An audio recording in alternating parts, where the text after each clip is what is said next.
Hello everybody, good morning and welcome to the United Stands. I'm Mark Goldbridge and this is your latest Manchester United news as Ruben Amorim looks to do a double midfield January swoop. We'll also be talking about an incredible story coming in about Marcus Rashford. Apparently he's going to take up MMA and boxing. It's in the Sun. We're also going to look at Man United's potential lineup tomorrow, and quite an interesting article in the Manchester Evening News, actually. Don't worry, Prathurst isn't in it.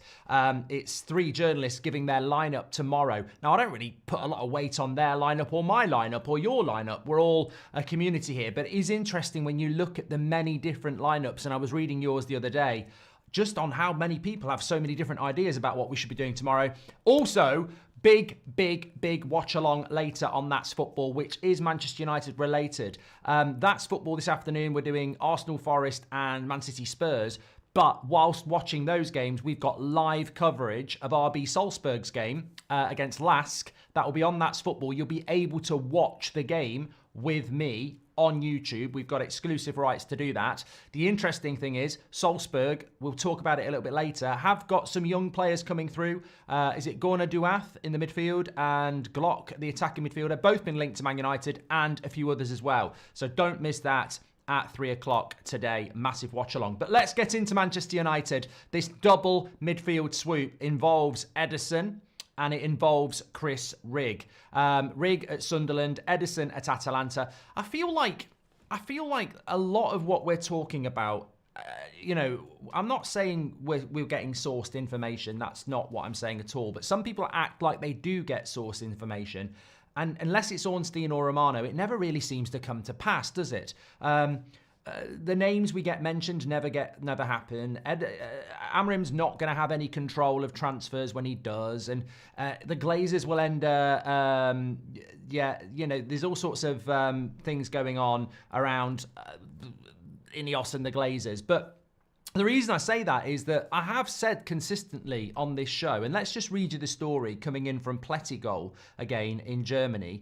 And he is saying Manchester United are discussing and considering signing Atalanta midfielder Ederson, who is highly valued internally. The club are looking for reinforcements in his position, possibly as early as January. Now, this tallies with what we've probably been talking about, I think, for a year. Certainly on this channel. I remember last March, I put him in as a player that Manchester United may well go for last March. I like him. I know that Dan Ashworth really likes him. He tried to take him to Newcastle last January. Man United have been scouting him for a very long time, at least 18 months. This will be the summer where Ederson moves on. And we actually do need to bring a midfielder in. Now, what I'm finding really exciting at the moment is that you'll get the negativity. Even I will jump on board and go, it's the January transfer window, we won't do that deal. But in the last week alone, we've heard about Branthwaite, Alphonso Davies, and now Ederson in the space of a few days, and January. And the thing that excites me about it is that as much as you would go, well, no, that won't happen, it is Amorim's first transfer window, and he has only got 2.5 years on his contract to earn another one. So you can't sort of go, let's ignore the January transfer window if an opportunity comes up. And also, those opportunities, for me, are very similar to what happened with Bruno Fernandes, whereby we did the deal in January because we didn't want to wait until the summer, where other clubs might be better equipped. And what I mean by that is, if you can find the money in January, you will jump the queue of a lot of other clubs because they will be waiting for the summer. And that's what happened with Bruno. So I think with Ederson, there is definitely a player there that we have really looked at for a very long time. And it's interesting that we are being mentioned in relation to January in that sense. We've got a quote coming in from Ruben Amorim about Mason Mount as well, which I'm going to bring in a moment. But basically, Amorim saying, I've got to tell you, I love that kid. You can look in his eyes that he wants it so bad. And this is the most important thing for me. So, that's good if you're a Mason Mount fan. Beth will be loving that this morning. But look, I think I do think that just bringing it back to the transfer stuff, we'll talk about Mason Mount in a moment then. I think the Ederson story is really interesting because it's definitely placed in reality. It's definitely somebody Man United are looking at, and it's definitely a position, if we talk about the player, mid-20s, I think he regularly does get called up for Brazil now. He's been very... he has been very consistent for Atalanta. Obviously, they're doing very well in the Italian league. He's done well in the Champions League. There are other clubs looking at him as well. And I think that what is clearly happening here is that Manchester United are readying themselves to make moves if they can. It doesn't mean we'll get him, by the way. I'm not going to sit here and say, oh, 100% Man United are going to get hold of Ederson in January. But I think what it is that we're looking at opportunities. Chris Rigg at Sunderland, who we're going to talk about in a moment as well, is a young midfielder that Manchester United really are looking at prioritising. And you just get the sense that if a deal comes up in January that can be done and we need to jump on it, we will do that. This is a new Manchester United, and I can't explain how encouraging that is, because we've had January transfer windows with the Glazers where John Murtagh will come out and say, we don't like doing business in January. Well, this is very different. Dan Ashworth wasn't here then. Barada wasn't here then. Wilcox wasn't here then. Faville wasn't there then. Blanc wasn't here then. Brailsford wasn't here then. All these people weren't here then, and also this is Amorim's first opportunity to get players in. And I think that if you're looking at this player in the summer and you can get him in the January, then why would you not make that deal? So I think just keep an eye on it, because we've had Branthwaite, as I said, talks in the last couple of weeks. Alphonso Davies is a player we really like, and Ederson is a player that we really like as well. And reports coming in last night that Manchester United are seriously looking at making a move in January. I'd be very happy with that. I'd be very happy with that deal, because I think long term that double pivot is so important in an Amorim system. And Kobe Mainoo's 19 and Agate's in his first season, and Casemiro's very expensive and well into his 30s now. We don't really have the depth in that position. I mean, we hope the likes of Collier are going to come through, but beyond that, there's nothing. There's no other holding midfielder coming through from the youth setup at the moment that's anywhere near ready, and Collier's not ready yet. So you've basically got Casemiro, Mainoo and Agate for two positions, and that is not enough. So I think Man United looking for a midfielder is essential, and they're going to want to go and get the best they can get. And I think Ederson's a very exciting player. And what encourages me is that I've been talking about this player for a very long time, knowing that United have been scouting for a long time, and knowing that Dan Ashworth wanted him at Newcastle. It's logical. And people start talking about other names, and maybe we will bring another name in, but I think this is a very logical deal for Manchester United. Ron says, congratulations, Mark, on your new place. I've been busy with work lately, so unable to watch the live streams. Are there any watch-alongs today? Yes, 3 o'clock on That's Football, Arsenal Forest, followed by Man City Spurs. And in the middle of that, we've got live coverage of Salzburg playing against Lask. It's the first step on to hopefully better things. I mean, we're not going to get Premier League right straight away, but I like this idea of having a live game on our YouTube channel that people can watch. It's very hipstery, by the way. I mean, just talking about Salzburg for a moment. Man United, two players I know that we've been linked to in the last 6 months. Salzburg are very much a hipster club. RB Salzburg, they're a feeder to Leipzig sometimes. They're a feeder to other people. Name the names that started off at Salzburg. I think Mane started there, didn't he? There are plenty. Sesko is another one. But I can't. Gorna Dueth, the holding midfielder there, young player. He's expected to go on and be really good. He plays for them. Is it Glock or Gluck, who is an attacking midfielder we've been linked to as well. There is a few. So it'd be nice to have that on. Obviously, the featured games are going to be the Premier League games, but we will have that live coverage for you to watch while we're updating you on everything else. Haaland was there as well. Yeah. So, yeah, looking forward to that. MMA Takedown says, if it works, Mark, Neville will say it was his idea. Yeah. The thing is, Neville could probably get the Premier League rights. Probably owns them. Food says, sorry if I missed something here. You've got exclusive rights to show a game. That's amazing. Happy for you. Definitely tuning in for that. Yeah, well, you got to look. We started with 100 people watching this channel years ago. We now have thousands watching it. So you start at a situation. But what I'm looking forward to with that is that a lot of people have said, I'd love to listen to Goldbridge commentating on a game where I can actually watch the game. So yeah, we've got that coming up for you later on, and all the 3 o'clock games. The Plant is doing an amazing Rashford impression, Mark, says Matthew Peacock.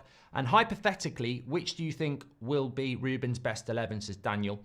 Live football on That's Football, congratulations, says Solid Blake. And Harvey Specter says it's actually mad. We all have no idea who will start.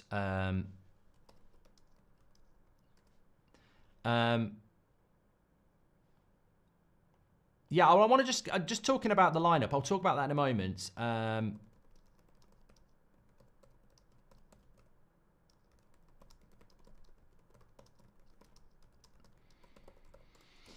I think that in relation to Manchester United tomorrow, we'll talk about that in a minute. But I just want to talk about this other story that's come in around Chris Rigg, because we're talking about the midfield, aren't we? And so we spoke about Edison there. Let's talk about Chris Rigg doing fantastic things with Sunderland. Sunderland doing fantastically as well. I think this is a really interesting article because it's come from the chief sports writer of the Northern Echo, who covers Newcastle, Middlesbrough and Sunderland. So chief sports writer Scott Wilson of the Northern Echo, who covers Sunderland as part of his job, says, sources claim the Man United hierarchy regard Chris Rigg as the most appealing young domestic talent that could potentially be available and are ready to test Sunderland's resolve to hold on to him. We have been linked to this player a lot. I'm not going to sit here and lie to you and say I know a lot about him, but again, this is another show of ambition from Manchester United that I don't think is going to let up. We speak about Edison, we speak about Branthwaite, we speak about Alphonso Davies. I think you've got to throw Chris Rigg in there. And although it's really difficult to predict who Ineos will move for because they're very good at keeping that very, very close. And Kartik says, what about Joe Bellingham? I agree with you, Man United on top. I think Edison is underrated. I'm excited by these players that we're being linked to. Now, I know Branthwaite doesn't necessarily excite everybody, but I think there's a good player there. I think Alphonso Davies is very exciting. I think Edison is very exciting, and he's a player I've liked for a long time. But I think with regards to Chris Rigg, again, these are the sort of players that you want to develop. You want to bring them in at 16, but sometimes they might be at other clubs and get their chance there. And you've got to look at these sort of players because the ambition and the talent is there, and you've got to jump on this as quick as you can, because if you don't, he'll end up at Brighton or somewhere like that. So I'm just, we can throw as many names as we want. I've thrown four at you there: Edison, Rigg, Branthwaite, Alphonso Davies. But the intriguing and exciting thing for me is, and don't forget Nipan as well, another attacking midfielder who's apparently going to be in England for the next couple of weeks in December, talking, because the Norwegian league stops until March, talking about his future. Man United apparently going to have talks with him. So I think that it's really interesting about, I don't think there's a shortage of players that we're potentially looking at, but the big thing and the exciting thing, I suppose, will be, will we move on any of these in January? Because it feels to me like United and Sir Jim are in a position where they want to get moving. They don't want to be slow. And therefore, I think that what you want is to be in a situation whereby, will they make a move in January? And I just don't see any reason why they wouldn't. We're looking at history, but the history is the Glazers. You've got a new manager, you've got a team that needs work, and you're on a fast track to try and get back to maybe get top four as soon as possible. Why would you go, let's wait until the summer? So I don't think they will. I think they will move quickly. And I think that there are a lot of options there for them. Now, I don't think they're going to buy Edison, Rigg and Branthwaite all in January. They might only get one. But the fact that there's 4 or 5 players is encouraging. I mean, Alphonso Davies won't be signed in January, but he might sign in January because he can speak to any club outside the Bundesliga in January because his contract's up in the summer. So I'm very encouraged by what's going on. And look, it's not my job to go, don't get Rigg, get Edison, or don't get Edison and Rigg, get Branthwaite. It's Manchester United's job to get the right sort of players in. And I think it's going to be very interesting to see who they go with. I really, really do. We've got this story in The Sun about Marcus Rashford. It's a bit of a light-hearted story. Well, they probably think it's serious journalism. We're going to take the piss out of it. But apparently Marcus Rashford is going to take up a new sport to keep in top condition, and that's going to be MMA or boxing. I mean, apparently Man United are okay with it as well. Sounds brilliant, doesn't it? I mean, there's not much chance of you injuring your leg doing MMA, is there? Not much at all. I mean, it's not only a sport where you kick people, you can put them in ankle locks and all sorts. Yeah, I'm sure Man United are absolutely over the moon, but we'll read that in a moment. Morning, everyone. I hope everyone's well, says SK. I know we need to keep our pants on, but the Amorim interview was exciting. Watching the training was great too. And Jumbo says, Ineos need to use Nice to develop our youngsters. Stephen says, you're a YouTube legend. I watched him a few times. He's different gravy, says Robert McCormack. I think he's talking about Rigg. And TV Right News is absolutely sterling. Well done, Keel. Yeah, we're very excited. Very excited to try that out later. So thank you, everybody who will be tuning in for that this afternoon.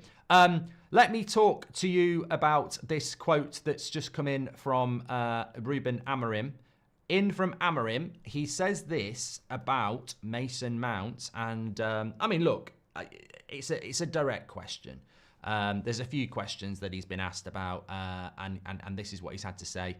I mean, look, this is what he said about Roy Keane. He was a massive player. I like players with character. It wasn't just what he did on the pitch, but also his influence off. I hope in the future we have players like Roy Keane. I mean, Amorim just seems to be watching the United stand and listening, but ultimately he's not watching the United stand. He's just very in tune with what I and you want, and I think that's the bottom line, isn't it? So, you know, that's very nice. But in relation to Mason Mount, he said, "I've got to tell you, I love that kid. You can look in his eyes that he wants this so bad, and this is the most important thing for me." Look, there are many of you that like Mason Mount, and I'm not somebody that doesn't like Mason Mount. I never really understood why we bought him. I never understood why we gave him the number 7 shirts. I still see a lad in a Chelsea shirt that was very talented. He's a Chelsea player for me because that's where he played his best football, not Man United. The challenge for Mason Mount is, I'm sure he's a nice lad, I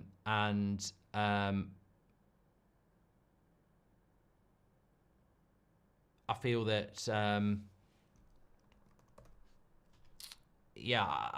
I feel like he's a good player with a lot of talent, but I'm not sure how we sort of take it to the next level if he can't stay fit. I feel that, I'm just trying to get my words out here. So Amorim saying, "I love that kid. I can see it in his eyes that he wants to be a good player." I'd argue that with anybody. I wouldn't expect anything different. Ten Hag said the same. He was obsessed with him. At Chelsea, I wasn't sure about Mason Mount. I thought, a bit overhyped. And then for 2 years, I thought he was absolutely brilliant. I got it. So there is definitely a really good player there, and I'm a hypocrite if I say that there isn't. There is a really good player there, but I'm telling you, it doesn't matter whether Amorim thinks he's a great kid. It doesn't matter whether I say he's talented or you say he's talented. We all know the elephant in the room. And it's the same elephant that Luke Shaw's got. It's injury. The kid's been here for over a year and he's had about 1 million injuries. The rumour is that he's got some sort of pelvic problem, which could be a career ender a few years ago, but they manage it now. I don't know whether that rumour's true, but it sticks in my head that basically we're watching Mason Mount and seeing if he can last. And honestly, I don't really care about whether he's a good player or not. We've been down this road with Phil Jones. Like, Sir Alex Ferguson spoke about Phil Jones and Duncan Edwards. And look, who doesn't trust Sir Alex Ferguson? So maybe Phil Jones would have been a brilliant centre-back, but injuries destroyed his career.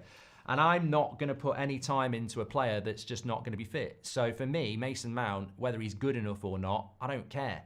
He's got to stay fit. We can't play another sympathy vote of a player that... And look, he's never really played for us, has he? So maybe he will start tomorrow. Maybe he will start tomorrow. Jose says he needs time. He will get time if he can stay fit. I don't expect him to start tomorrow and play like he did for Chelsea. But what he has to do is get in the team and stay in the team for 5 months.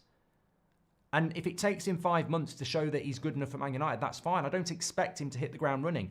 But what I don't expect is for him to be fit in a month. I don't think he's going to stay fit. And we can encourage all we like. And if Amorim and Mount can stay fit, then we've got a really good player. But he does play with a lot of intensity. He does have talent.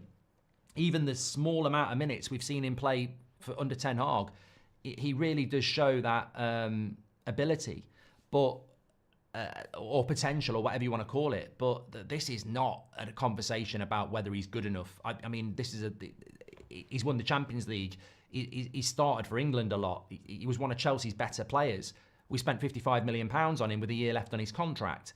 He's still only 25. This is not a player that I actually have concerns about in relation to technicality or ability. I'm just worried about his injury record. And I think that, to me, it is the biggest thing that concerns me. So, yeah, look, maybe Amorim thinks he is a great player. I know Ten Hag thought he was a great player.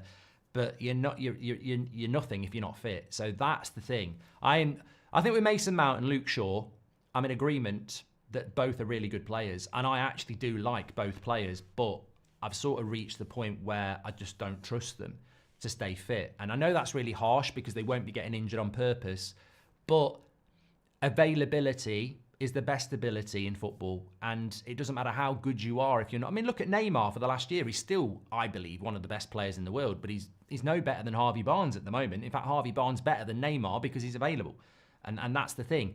There's no point talking about the talent of a player if they're not available. You're no good to me if you're only available 2 months out of 9. I rather would have Harvey Barnes, who actually, ain't a bad player, to be fair. Glenn C says, after the show the other day, would like to see you do a watch along with Beth and Ricky one day. The ones you did with Will was good too. Thanks, Glenn C. It sounds like a good idea. I hope we don't buy too many sporting players, says Stephen Statten. Marcus, leave me alone, says MA Takedown. And morning, Mark. Hope everyone's well. I know we need to keep... I've done that one. Okay, right, let's move on to this story because a lot of people are talking about it. I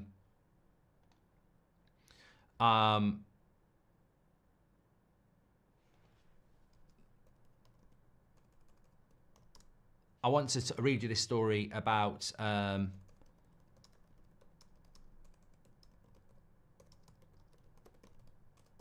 let me just send this.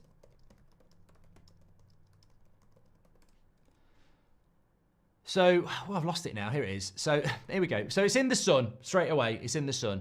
Marcus Rashford taking up new sport to keep in top condition for Manchester United. The Manchester United and England striker has been working out in the boxing gym. He has also had sessions with a trainer who specialises in Muay Thai, a form of martial arts favoured by cage fighters. A source said Marcus has really started to get into fighting in recent years. He's always enjoyed watching boxing with his mates, but he's also developed an interest in MMA as the sport has become more popular. The club know and have got no problem with it. They just think it's great extra fitness training.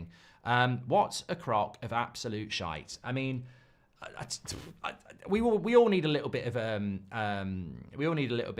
lightheartedness. But again, look, there's been a lot of talk about Rashford going to America this week. There was the Belfast stuff last year. You're never going to get away from that. But this sort of stuff is just... He must wake up in the morning and go, oh my God, what a load of crap. And the reason I'm bringing it in is because some people will read that and will see it as a reason to take the piss or, have a pop at him. There's just no way that Marcus Rashford is going into a boxing ring or an MMA cage or doing any type of physical altercation in any way, shape or form. It might be shadow boxing, but, even doing big kicks, like I'm thinking about, kickboxing, etc. like that. That's not the best thing to be doing as a football player. Like, you could pull your groin, you could pull a hamstring. I read it this morning and I thought, absolute bollocks. I mean, a lot of footballers aren't allowed to play golf in season because the twisting and turning could cause you a problem. These are elite footballers paid hundreds of thousands of pounds a week. And you think maybe the reason we get so many injuries then, maybe actually just realised maybe it is true. Maybe this is why we get so many injuries. Like, Harry Maguire says to the Man United fitness team, I'm going to go bungee jumping today. Good. Enjoy yourself. Yeah, enjoy yourself. And Luke Shaw walks in and said, I'm going to go base jumping today. Yeah. Oh, great. Sounds absolutely brilliant. Really, really good. And then Rashford comes in and says, I'm going to get in a cage with 10 MMA fighters and let them beat the shit out of me. Brilliant. Absolutely great. As long as you enjoy yourself. I mean, it's you can't be doing that. It doesn't happen. You're not allowed to do it. Like the way they I presume we do this at Manchester United, but the way they look after players in reality, this wouldn't be happening. It wouldn't be happening at all. Jack Dickerson says Marcus watching too much Cobra Kai. I mean, I just find it hilarious that people actually think that footballers are out there, doing laser quest or line dancing or anything like that. It's just nonsense. And I think instead of trying to ignore it, sometimes we're better off just exposing the laughability of it and protecting our players from this sort of bollocks. I mean, look, getting on a plane to America, we've had the debate about that, but Marcus Rashford taking up kickboxing or MMA or whatever, it's just completely utter bollocks. And don't fall for it, laugh at it. Rashford is trying to be acrobatic like Haaland. Says Hyans, and maybe Anthony's been taking up tap dancing lessons as well, says Tris Fitz. Thank you very much. And Robert says, imagine Rashford doing boxing or MMA. This is a guy who pulls out of tackles. Well, I think we see. This is what I mean. Happy 39 months, Mark, says Sam Sargent. Off to the Everton game next week. Cannot wait to see how we look. Enjoy that, Sam, of course. Talking about how we're going to look, I just want to read you this, actually. It was on the Manchester Evening News, and it was 3 journalists who basically gave their lineups for tomorrow. So I'm just going to read them. One of them, Anana, Yoro, Delit, Evans, Mazraoui, Ahmad as the wings, Agate, Mainu, and then Fernandez, Garnacho, Rashford. Weird that Johnny Evans is in there. Weird that Rashford's up front, you might say. Another one went Anana, Delit, Evans, Martinez, Mazraoui, Delo, Agate, Mainu, Ahmad, Bruno, Rashford. I don't mind that one, apart from Rashford up front, but the rest of it's not too bad. And then the third one, Anana, Delit, Evans, Martinez, Delo, Mazraoui, Agate, Mainu, Ahmad, Bruno, Rasmus. Again, there's only one in that one that's a bit weird to me, which is Johnny Evans. I mean, look, we've done the preview, but for me, I don't get the Rashford up front thing, and I don't get the Johnny Evans at centre-back thing. Look, he might... I can't predict what he's going to do tomorrow, but for me, Anana, Yoro, Delit, Martinez... If you're using your wing-backs, Delo, Mazraoui. I like Mainu and Agate, but it could be Casemiro. Ahmad, Bruno, Rasmus up front, which means Rashford, Garnacho, Mount, Xerxes, Anthony, one of Casemiro, Mainu or Agate on the bench. I think we're going to see a very, very, very strong bench tomorrow. But as I said, I think I'm not going to be surprised if Marcus Rashford starts up front tomorrow. And what you don't want to do if you're Amorim is, look, no one's turning on Amorim. But what you don't want to do is take the shine off straight away. And if he starts Rashford up front, there are people in this fan base that will instantly be like, I want Amorim to do well, but why is this happening? And I hope that doesn't happen, because I don't want Amorim to... We know what will happen. There will be a cycle of everything shiny at the moment, but the more dirt, the shine disappears, if you know what I mean. And look, if he picks Rashford tomorrow and Rashford does brilliantly well, that's great, but I just don't think Rashford's a striker. I'd rather see him in behind the striker. I don't think he is a striker, and I don't think he ever will be a striker. I don't think he's got the physicality or the ability to play with his back to goal or run the channels unselfishly. I genuinely want to see Rasmus or Xerxes given a chance up front, because that's what we bloody bought them for, and Ten Hag never gave them any service. So if we're going to put Rashford up front for service, I'm like, you must be fuming if you're Rasmus and Xerxes, because they haven't had the service. I'd put Rashford in behind with Bruno if you're going to want to start Rashford, but obviously that means you're probably going to leave out Ahmad. Rasmus hasn't trained yet, says Joel. Well, I don't know why he wouldn't have trained yet. I mean, I don't know what the situation is with Martinez. I don't know what the situation is with Rasmus or anyone else like that. But look, maybe we have got injuries. I don't know. But I mean, you could play Xerxes as the 9. I'd rather play Xerxes as the 9 than Rashford, because what's Rashford got that Xerxes not got? People talk about pace, but apparently he's lost a yard of pace.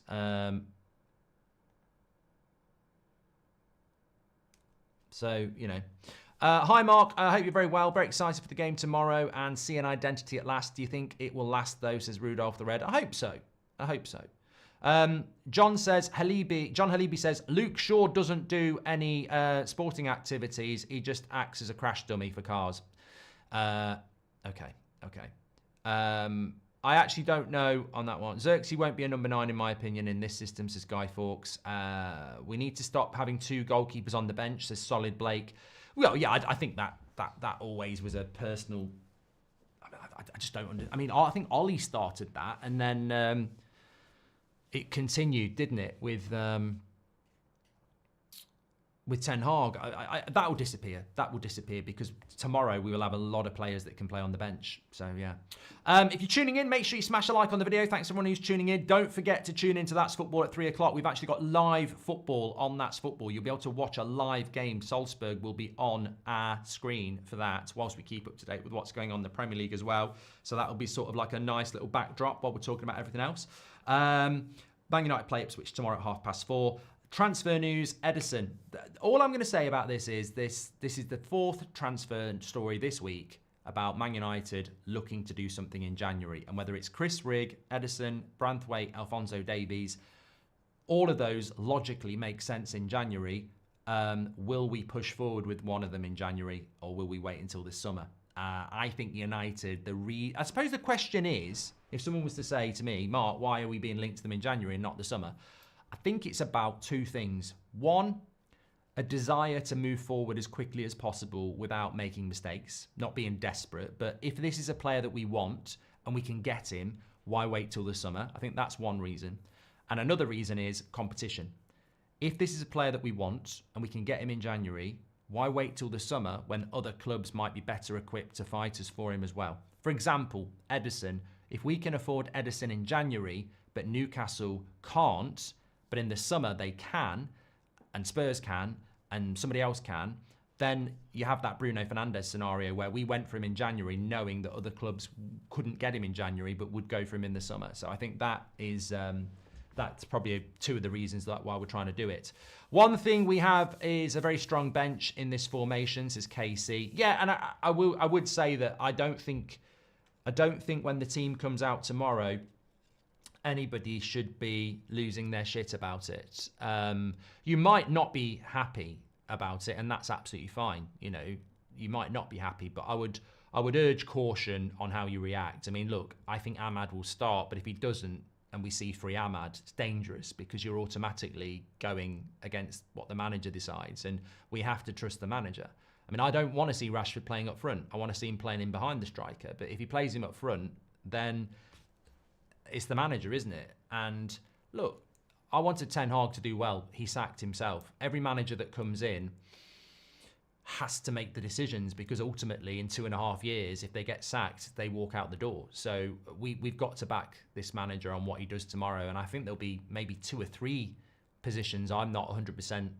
I wouldn't have done that. But Amorim has said the right things. He's spoken about the right things. And I trust him to pick the right team. But even if he doesn't pick players tomorrow that I would pick, it doesn't mean that they won't play against Bodo Glimt. It doesn't mean that they won't be on after 55 minutes. We don't know how quick he'll make his substitutions. We don't know how fit everybody is. So I don't think that tomorrow necessarily is his best 11. It might be the best 11 for that game around what he knows at that point. But next week in training, players that missed out might suddenly react to that and be like chomping at the bit. Imagine if Rashford plays up front and Rasmus is on the bench.